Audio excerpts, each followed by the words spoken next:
apa kabar semua? Kembali lagi di channel Crypto.fx.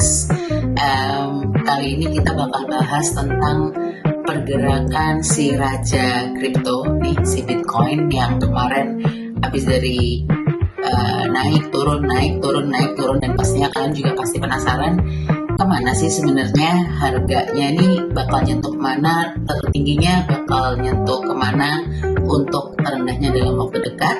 Dan kali ini aku udah sama-sama sama yang punya channel, si Opung. Langsung aja kita sapa ya. Apa kabar Opung hari ini? Semoga dalam keadaan sehat. Ya, halo semua, dalam keadaan baik. Semoga semua viewer di sini juga dalam keadaan sehat. Thank you Opung. Kayaknya langsung aja sama intinya kali ya. Kalau kita lihat nih di analisa Opung di chart 4 jam,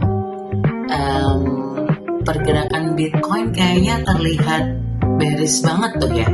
Nah, bisa nggak Opung kira-kira jelasin sedikit aja tentang struktur pasar yang lagi kita hadapin saat ini? Apakah dominasi bearish ini sudah mulai terkonfirmasi tuh? Kalau aku lihat sih belum ya, struktur pasar belum mendominasi bearish. Kita melihat dari H4 masih tertahan di area demand terakhir, yaitu di 95 sampai 93 ribu. Kalau bearish mendominasi, dia harus nge-break di harga 93 ribu. Kita ngelihat di pivot point-nya, kalau kita lihat di chart ada di 96125. Saya sambil buka chart dulu. Oke. Seberapa penting sih level ini menurut Opung sendiri, dan apa dampaknya kalau misalnya harga bertahan di atas atau di bawah pivot point ini di 96125 ya? Pivot point itu memang ada penting karena dia adalah titik netral yang sangat kritis. Saat ini harga berada sedikit di bawahnya. Selama harga gagal menembus dan bertahan kuat di atas 96125, tekanan jual akan tetap dominan. Jika kita bisa close candle H4 di atas pivot, itu bisa menjadi sinyal awal reversal jangka pendek. Oke, menarik ya. Jadi kalau misalnya dia tertahan di 96125, Opung bilang berarti tekanan jualnya bakal tetap dominan ya. Kalau nih dia ternyata naik dari 96125, kalau kita lihat sama-sama nih di chartnya, harga terdekat untuk bullishnya adalah resisten di 98200, dan apa yang terjadi kalau misalnya Bitcoin ini menembus resisten di 98290 ini? Apakah itu cukup untuk mengakhiri dominasi bearish atau gimana tuh Pung penjelasannya? Penembusan pertama di harga 98290 itu ya memang wajib ya, dikarenakan itu 98290 itu adalah area SBR, support become resistant. Jika ini tertembus, target berikutnya adalah menguji area supply yang jauh lebih tebal di area 102 sampai 103 ribu. Penembusan 98290 memang tidak otomatis mengakhiri tren bearish besar, tetapi akan menjadi peluang long jangka pendek yang bagus. Kalian semua harus tonton videonya sampai habis, karena Opung barusan ngasih tahu itu ada peluang jangka pendek untuk long. Tapi di akhir video ini kita bakal kasih tahu ke kamu di mana kamu harus start untuk melong dan supaya nggak keseret-seret kali ya. Dan jangan lupa untuk subscribe dulu videonya sebelum kita lanjut ke next question. Oke. Di pertanyaan sebelumnya tadi kita bahas tentang penembusan 98290 sebagai langkah utama untuk titik reversalnya.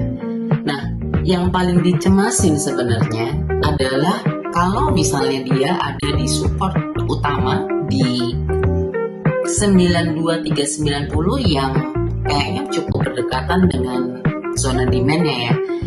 Apa skenario terburuknya nih Opung kalau support ini ternyata jebol nih?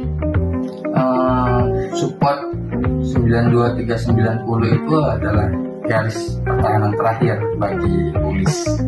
Jika harga menembus level ini dan keluar dari zona demand yang biasa Opung bilang itu di grup break demand, itu akan memicu tekanan jual yang lebih besar lagi. Investor harus siap melihat pergerakan cepat menuju level psikologisnya, ya paling di 90.000 lah minimalnya, atau bahkan lebih rendah. Itu adalah sinyal bahaya terbesar untuk bullish karena candle yearly-nya flip dari bullish menjadi bearish. Menarik banget tuh. Nah, kayaknya orang-orang tuh bakal bertanya-tanya nih Opung ya, berdasarkan semua data analisa yang kita udah bahas, mana sih skenario yang paling possible untuk terjadi dalam 24 sampai 48 jam ke depan? Apakah skenario rebound ke resistance atau skenario breakdown ke support? Yang mana nih menurut Opung sendiri? Saat ini kemungkinan terbesarnya sih kalau melihat dari teknikalnya ya breakdown. Tekanan dari atas masih sangat kuat. Kita perlu melihat bahwa harga bereaksi di sekitar pivot di harga 96 ribuan. Jika gagal menembus ke atas, kita harus bersiap untuk retest zona demand dan support di 92.390. Oke, ini tuh sebenarnya yang paling ditunggu-tunggu sama semua traders yang bermain di futures, long short.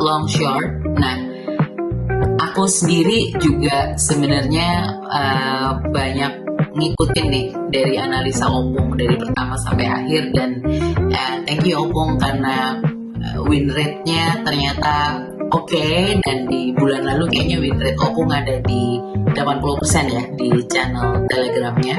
Dan yang perlu kalian semua ingat sebagai trader, di grup kita punya grup Telegram namanya juga sama, CryptoPung FX, CryptoPung_FX untuk lebih lengkapnya. Dan kita juga ada di TikTok juga, tapi videonya masih lumayan bisa dibilang baru kemarin dibikin. Aku pengen bantuan dari kalian semua untuk bisa cek video-video kita di situ, dan jangan lupa untuk follow, comment, dan share. Oke. Pertanyaan penutup nih, last question, last but not least untuk Opung. Apa sih sarannya sebagai trader sejati kali ya, yang mungkin lagi pegang posisi long atau lagi pegang posisi short, atau mungkin masih menunggu untuk masuk di area long atau short nih untuk hari ini atau 24 sampai 48 jam ke depan? Di mana area terbaik untuk mulai memvalidasi titik entry mereka nih, Bu? Saran Opung sih kelola risiko ya. Bagi yang ingin short, validasi entry jika harga gagal menembus pivot di 96125. Bagi yang ingin long, cari sinyal pembalikan seperti divergent atau bullish engulfing, tepat di dalam zona demand sekitar di 9493. Tapi pastikan stop loss Anda berada di bawah 92390, dan yang selalu Opung ingatkan itu selalu gunakan stop loss dan bijak dalam penggunaan leverage. Enjoy the trade and happy profit. Oke deh, thank you Opung, thank you banget untuk waktunya hari ini, udah mau berchit-chat sama-sama sama aku. Sampai ketemu lagi di analisa-analisa Opung yang berikutnya. Dan jangan lupa untuk selalu nonton channel kita dan dapat notif terbaru dari video kita. Seperti yang aku bilang sebelumnya, kalau misalnya kalian pengen area entry-entry yang lebih cakep, dimana kalian bisa taruh SL seperti yang Opung barusan bilang, jangan lupa untuk selalu menggunakan stop loss. Thank you semuanya waktunya untuk menonton, dan thank you for watching. Sampai ketemu lagi di channel berikutnya. Bye bye.